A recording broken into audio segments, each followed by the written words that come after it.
মানে হালকা আলাপ যেটা আমি বলি, মানে খুচরো আলাপ। খুচরো আলাপ, খুচরো আলাপ ওই যে সবাই তো জানেন যে আমাদের প্রিয় হুজুর কাজী ইব্রাহিম, যার জ্ঞানের কোনো সীমা পরিসীমা আমরা দেখি নাই, উনি সর্ব বিষয়ে উনি পারদর্শী ছিলেন। উনি যদিও মাদ্রাসা থেকে পাশ করা একজন আলেম ছিলেন, কিন্তু তারপরে ওনার বিজ্ঞানে অগাধ পাণ্ডিত্য ছিল। ওনার ভূগোল বিদ্যায় অগাধ পাণ্ডিত্য আমরা লক্ষ্য করেছি।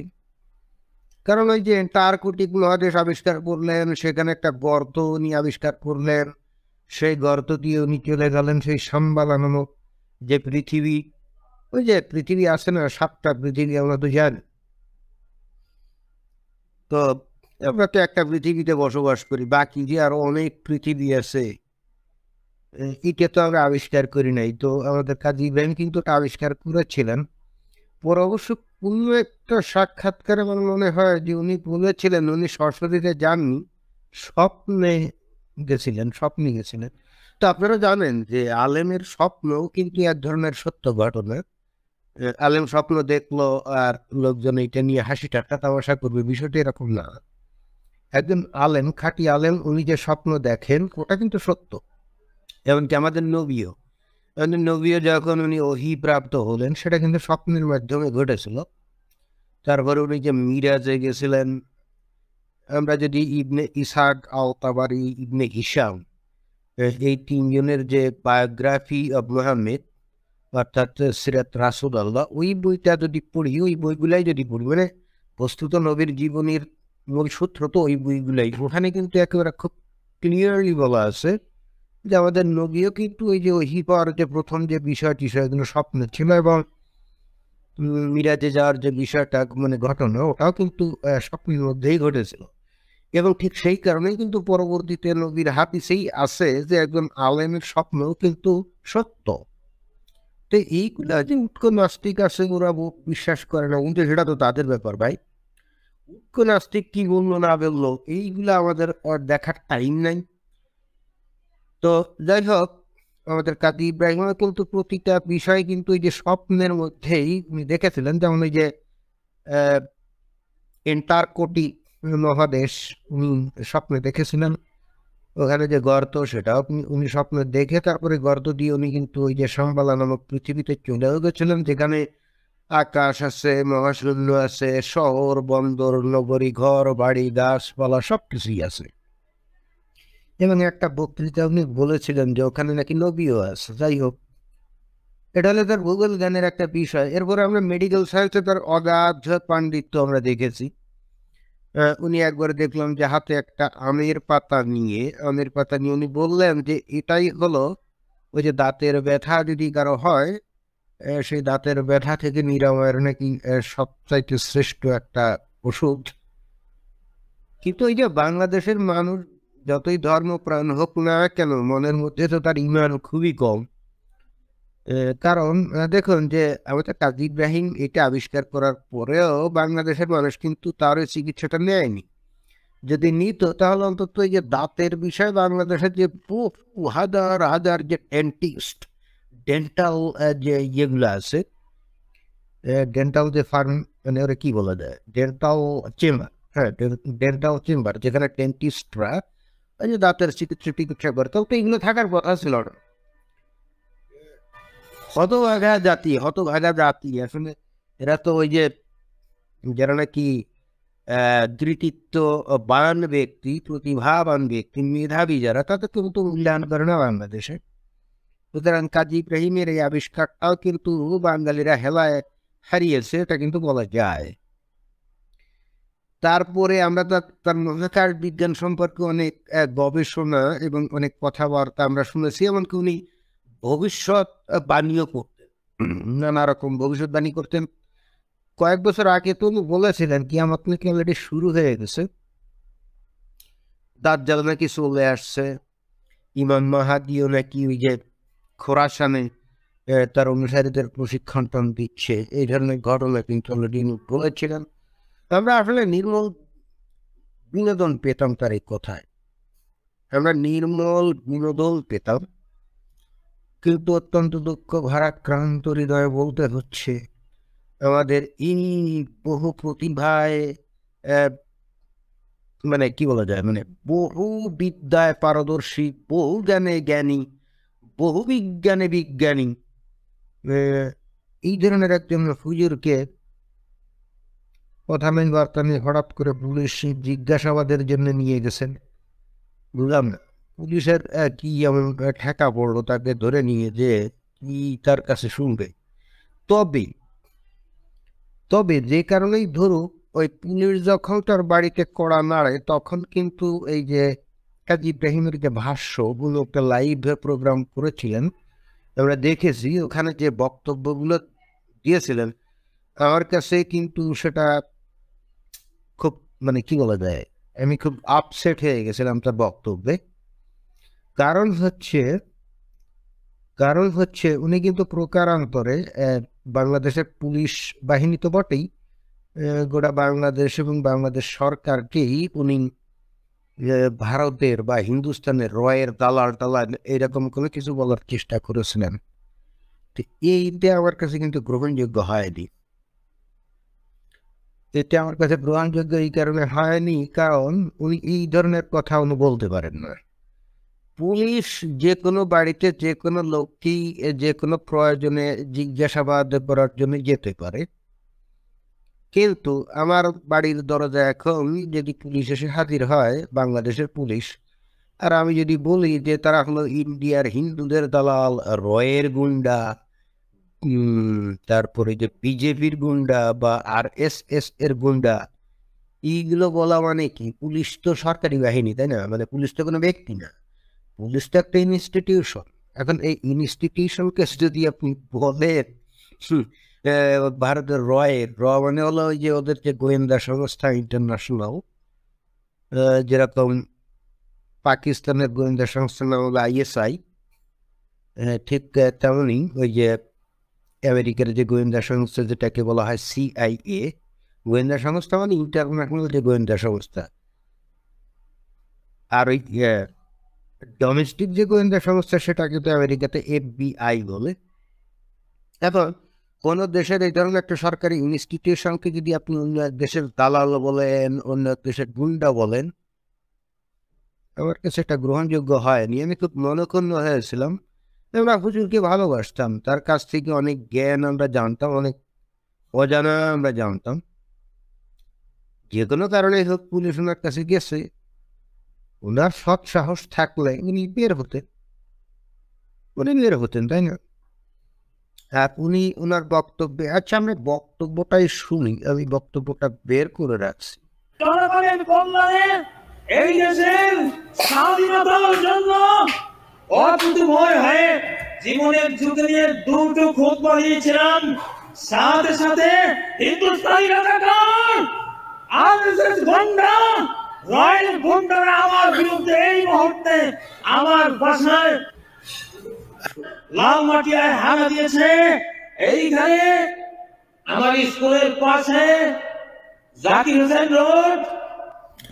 আচ্ছা দেখুন যে উনি কিন্তু বললো যে হানা দিয়েছে, তা রয়ের গুন্ডা টুন্ডা এগুলো বললো, তো উনি ভালো করেই জানেন যে পুলিশের লোক কি গেছে, উনি খুব ভালো করে জানেন, এমন না যে উনি জানেন না, উনি জানেন। তারপরেও কিন্তু পুলিশ বাহিনীকে উনি বলছেন যে রয়ের গুন্ডা। এটা কি গ্রহণযোগ্য কোনো কথা হল? বাংলাদেশের মানুষ তাকে পছন্দ করে, একজন অত্যন্ত জ্ঞানী আলেম, উনি বাংলাদেশে সত্যিকার অর্থে একজন বিখ্যাত আলেম, কারণ তার মতো হাদিসের জ্ঞান কিন্তু খুব বেশি মানুষের নাই, এটাও সত্য। ওনার মাথা ভর্তি খালি হাদিস আর হাদিস, বুখারী, মুসলিম, নাসাই, মালিক মুয়াত্তা, তিরমিজি, ইবনে মাজা, মানে কোন হাদিস নাই, সব ওনার মাথার মধ্যে আছে। এখন সেই ব্যক্তি যদি এই ধরনের কথাবার্তা বলেন তাহলে তো মুশকিল। আচ্ছা দেখি তারপরে। কাশ্মীরের পাশে 10তলা বিল্ডিংয়ে আমি আছি। এই মুহূর্তে তারা আমাকে গুম করার জন্য এখানে এসেছে। আপনারা আসুন, আপনারা দেখুন এই অন্তরে আমেরিকার অনুষ্ঠান আমিও কিরির মতো অগ্রপথ লুকিয়ে রেখেছি। এইবার এই বাংলাকে, স্বাধীন বাংলাকে, এই এবং হিন্দুস্তানি রাজাকারদের কারো হাত থেকে মুক্ত করে ছাড়বো ইনশাআল্লাহ। এটা উনি কি কথা বললেন? উনি বাংলাদেশকে ভারতের রাজাকার, হিন্দুস্তানের রাজাকারদের হাত থেকে মুক্ত করে ছাড়বেন ইনশাআল্লাহ। তো বাংলাদেশে এখন যারা ক্ষমতায় প্রকারান্তরে সেটাই বুঝালেন না? মানুষ কি গাধা? বাংলাদেশের সব মানুষ কি গাধার মূর্খ মনে করে এই আমাদের ইব্রাহিম হুজুর? উনি কি বললেন যে বাংলাদেশকে মুক্ত করবেন কাদের কাছ থেকে? ভারতের হিন্দুস্তানের রাজাকার। হিন্দুস্তানের রাজাকার মানে কি? হয় হিন্দুস্তানের লোকজন আছে অথবা তাদের যে দালাল মালাল আছে তারাই, তাই না? তাহলে বাংলাদেশে যারা এখন ক্ষমতায়, যারা নাকি সরকার গঠন করে আছে, প্রকারান্তরে তাকেই সে কি বললো না? প্রকারান্তরে তো তাকেই সে ভারতের রাজাকার বললো। এটাই কি ইয়ে হয় না? সে নিজেকে যত চালাকি মনে করুক না কেন, আসলে সবথেকে আশ্চর্যের বিষয় হচ্ছে এই, কাজী ইব্রাহিম হুজুরকে আমি কিন্তু আগে সহজ সরল ভোলা ভালা টাইপের একজন মানুষ মনে করতাম যে হ্যাঁ মাঝে মাঝে হয়তো মানুষকে একটু একটু আলাদা ধরনের কোনো কিছু বলার জন্য ওই যে অ্যান্টার্কটিক মহাদেশ, করোনা ভাইরাস, এটা ওটা সেটা, তারপরে যে শেক্সপিয়ার, যেমন শেক্সপিয়ার, তার নাম হলো আল জুয়ায়ের, এই সমস্ত মানে শেখ জুয়ায়ের এইগুলো বলতেন উনি বস্তুত একটু এক্সট্রা কিছু কথাটা বলার জন্য মানুষজন যাতে এটাতে একটু মজাও পায়, আবার একই সাথে কিছু নতুন কিছু শিখতেও পারে। আমাকে সেইরকম মনে হতো, মানে তাকে অলওয়েজ মনে করতাম যে তুমি সাদাসিধে simple minded person, very simple. কিন্তু সে যে এত কমপ্লিকেটেড এইটা কিন্তু আমি জানতাম না। এবং এই যে বারবার হিন্দুস্তান, ভারত, ভারতের এই সমস্ত বক্তব্যের মধ্য দিয়ে সে ভারতকে তথা ভারতের অধিবাসী, অন্য কথা হিন্দুদেরকে যে কি পরিমাণ ঘৃণা করে, আমার কাছে মনে হয় যে তার একটা বহিঃপ্রকাশ তাদের কথার মধ্য দিয়ে ফুটে উঠছে। তো এইটা তো ঠিক না, যে যে ধর্মই অনুসরণ করুক না কেন। এখন হিন্দুরা যদি মুসলমানদেরকে এরকম ভাবে ঘৃণা করে, আর মুসলমানরা যদি হিন্দুদেরকে এভাবে ঘৃণা করে, খ্রিস্টানরা যদি মুসলমানদেরকে এভাবে ঘৃণা করে, মুসলমানরা যদি খ্রিস্টানদেরকে এভাবে ঘৃণা করে, তাহলে তো ভাই দুনিয়াতে কোনোদিন শক্তি আসবে না। তাহলে তো এক জাতি মানে এক ধর্মের জাতি অন্য জাতির উপরে নিজেদের শ্রেষ্ঠত্ব বজায় রাখার জন্য কি করবে?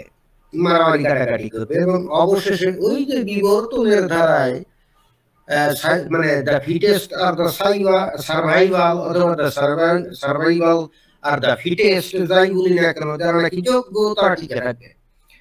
পরবর্তীতে কিন্তু বিষয়টা তাই দাঁড়াবে, মানে বিবর্তনবাদ অনুযায়ী এই দুনিয়াতে যে ধর্মের অনুসারী শক্তিশালী তারাই কিন্তু অন্য ধর্মের অনুসারী যারা নাকি দুর্বল তাদেরকে কিন্তু ধ্বংস করে দিবে। যদি এভাবে পরস্পর যদি আমরা ঘৃণা বিদ্বেষ আমরা যদি প্রকাশ করি এবং একই সঙ্গে তাদের এই ঘৃণা বিদ্বেষকে যদি আমরা অনুসরণ করি আদর্শ হিসাবে, তাহলে কিন্তু ভবিষ্যৎ খুবই খারাপ। এবং উনি সেই জিনিসটার সাথে রাজনীতিকে মিশিয়ে বাংলাদেশের সরকারকে উনি সরাসরি হিন্দুদের দালাল, রাজাকার, গুন্ডা এরকম বলার চেষ্টা করলেন। আবার একই সঙ্গে দেখলাম সের দিকে যে আমাদের মাননীয় প্রধানমন্ত্রী শেখ হাসিনাকে আবার একটু উনি গুণগান করলেন। এই জানি না কেন এটা করলেন এই কারণে, কারণ উনি বুঝে গেছিলেন উনি যে কথাটা বললেন সেটা তো আসলে সহজ সরল ভাবে নিবে না। মানে তখন হয়তো তার মাথা কাজ করছিল যে উত্তেজনা বশত যে কথা উনি বলে ফেলছেন এর পরিণতি ভালো হবে না। আর যেহেতু পুলিশ অলরেডি তার দলের সামনে দাঁড়িয়েই আছে, তার মানে ওনাকে তো নিয়ে যাবেই, এবং এই যে কথাবার্তাগুলো উনি বললেন সেটার ফলশ্রুতি খুব ভালো হবে না। এখন এই জন্য উনি আমাদের প্রধানমন্ত্রীর দৃষ্টি আকর্ষণ করে তার একটু প্রশংসা করতে চাইলেন। তা বিষয়টা তো হলো না, এটা তো সঙ্গে দিয়ে গেল। সে বলছে বাংলাদেশকে ভারতের রাজাকারদের হাত থেকে রক্ষা করার জন্য একবার বঙ্গবন্ধুর মতো ডাক দিচ্ছে। তো তার মানে কি বাংলাদেশে যারা সরকারে আছে তারা তাহলে ভারতের রাজাকার, তাই না? আবার কিছু পরে আপনি যে বাংলাদেশের সরকারের যে প্রধান তাকে বলছেন মানে তাকে কি তোয়াজ করতেছেন। এটা তো বিষয়টা জগৎটা এত সহজ না। দেখুন, আমি কি বললাম না বললাম এটা নিয়ে কি এত আলোচনা সমালোচনা করবে না বা বিশ্লেষণও করবে না, কিন্তু কাজী ইব্রাহিম সাহেব তো আপনার আমার মতো যদু মধু রহিম করিম না, তো আবুল কাশেম না, তো তাই না? তার যে কোনো বক্তব্য তো এগুলো সিরিয়াসলি মানুষ নিবে, কারণ তার লক্ষ লক্ষ না কোটি কোটি অনুসারী। সুতরাং উনি এই ধরনের কথাবার্তা বলে সরকারকে উনি একটা দেশের দালাল রাজাকার বলবেন, পরে আবার যদি মনে করেন যেগুলো বলে প্রধানমন্ত্রীকে একটু তোয়াজ করলে এই ধরনের কথাবার্তা থেকে উনি মুক্ত হবেন, তাহলে তো আমার কাছে মনে হয় যে বিষয়টা কেমন হয়ে গেল। এবং আমার কাছে মনে হয় যে এতদিন উনি যে কথাবার্তা বলেছিলেন, এইটা যদি দেখলাম যে পুলিশের যে কর্মকর্তা বারবার বললেন যে উনি ধর্মের নামে বা যে কোনো ভাবেই হোক বিভিন্ন ওয়াজে উনি উল্টাপাল্টা তথ্য দিচ্ছেন, করোনা ভাইরাস স্বপ্ন দেখছেন, এন্টার্কটিক মহাদেশে গেছেন, ইত্যাদি সবাই তো জানে।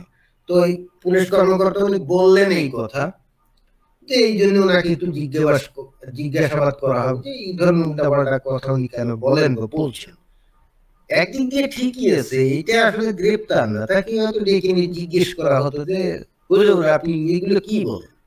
এগুলো তো মানুষের মধ্যে একটা বিভ্রান্তি তৈরি করে এবং শিক্ষিত মানুষরা এগুলো নিয়ে তো হাসাহাসি করে।